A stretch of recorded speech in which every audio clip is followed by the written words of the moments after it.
The US is beating Europe. Scan the economic data and it's easy to see why Europeans have reason to look on with envy at their friends across the Atlantic. Brussels, the United States and the European Union have faced similar challenges over the past couple of decades, with the financial crash and the COVID pandemic wreaking economic havoc, taking years to recover from. But of the two, it's America that has found a way to surge ahead.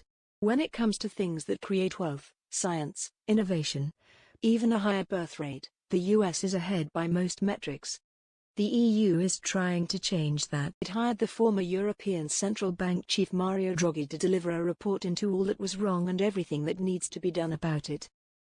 A year and 400 pages later, the verdict was clear. The gap between the EU and US is only growing. Drastic measures are called for. We didn't need him to tell us that. The numbers speak for themselves. So the gap between the United States and other superpowers is growing, right? The United States economy is booming.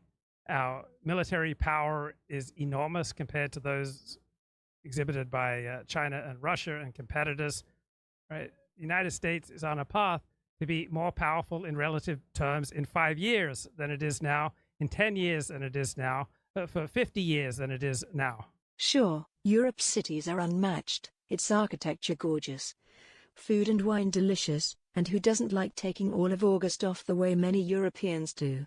To say nothing of universal health care. But the economics don't look good. Politico took a closer look at the numbers. 1. Americans are richer. Setting cliches about money and happiness aside, Americans are, on average, richer than Europeans.